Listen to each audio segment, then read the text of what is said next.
You are a company officer and are with one of your firefighters at the local supermarket where your station shops. Inside, you run into another company from a neighboring district.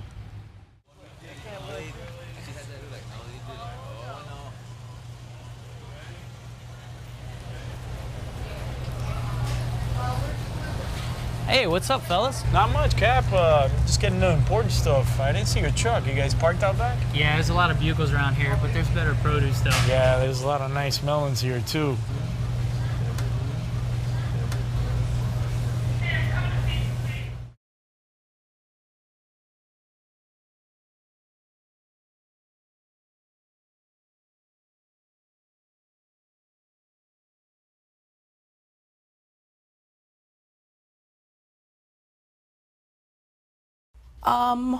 Well, the one thing that I like to address is that even when you have children, you know, when you go out and your parents aren't around, you kind of are still an example and you represent your family. So, you know, looking at the fire department as my second family, who I spent a third of my life with, you know, when you come to work and put on that uniform, you don't only exemplify, you know, yourself. Yeah, I might do something out of uniform that I wouldn't necessarily do in uniform. So it's that much more important that not only as you're a public servant, that when you're out in public, maybe you should think beyond, you know, what I would normally say or what I would normally do, because once they see that and exemplify or see an example in one firefighter, they tend to generalize now the whole city or other firefighters in their own cities. He knew he was wrong in that sense. But yeah, I just feel that you should be that more conscious of what we say and what we do when we're in uniform and when we're at work, and especially when we know that the public is eyeballing us all the time. Yeah, definitely inappropriate behavior from the get-go. This scenario is uncomfortable from the very beginning. The company officer from the company that was actually parked around the back of the building is already admitting that he's breaking the rules.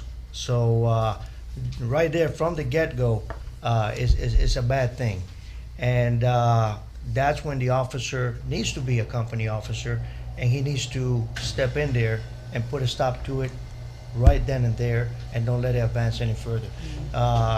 The more that the officer condones this type of behavior from his crew or even another crew, the worse it's going to get. The worse going to spread out, and your credibility as a company officer is definitely going to decrease and diminish, and that is not a position that any company officer would want to be in. Let me just throw out something real quick too. What about damage control immediately, such as not only did the girl, you know, hear the comment, but so what appears to be the store manager? Absolutely, and as you can see in the scenario, the store manager reacted as she was extremely surprised that a public servant, such as a firefighter or even a ranking officer, is actually involving or involving his crew or her crew in that type of behavior. Totally inappropriate.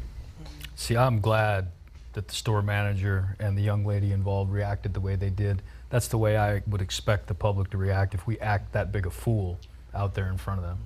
The behavior is inexcusable. It's you know, part of what's happening in our society today, and also what's happening now are consequences for those types of actions, because everybody's watching. Everything's being filmed. Everything's getting on YouTube. My role as company officer in that one's really simple. If we've gotten to the point in that example where firefighters feel that comfortable to engage in that level of behavior, we're not talking about just casting a sideways glance here. We're talking about overt comments out loud directed at other citizens. I am duty bound to respond at that point, and not only discipline the firefighters, counsel them and make sure that it never happens again, but I also have an obligation to speak to both the store manager and, if I can, to the citizen who was affected, apologize, say, I can assure you that this will be dealt with, it will never happen again, and is there anything that you would like me to follow up with? And my hope is that that'll be sufficient. Usually when you're transparent like that, people understand that people have a bad day. If you just ignore it, which tends to happen sometimes in our job, I can guarantee you've just now created a whole string of people, from the manager, the young lady affected. They're going to talk about the fire department and say what happens, and as Tamika says, she's right, Our whole outfit, our whole fire department looks bad because of the stupid actions of a few. And I think you have to do damage control there, because it has gotten outside of the fire department. It's now in the public. And as a company officer, if you don't react, you are going to have a problem, because when that manager or that young lady makes a phone call downtown and says, this is what was said to me in a supermarket, and nobody did anything, you've just put your head on the chopping block, because you haven't been proactive.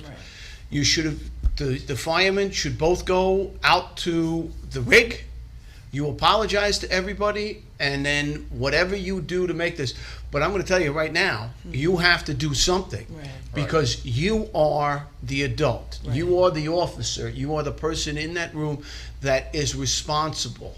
And you are the one that is representing your department in that uniform. Well, and respond in a manner that you would like a public servant to respond if that was your wife, your daughter, your son, your husband that was affronted like that. Absolutely. Absolutely. Treat them like your family. All right, good information.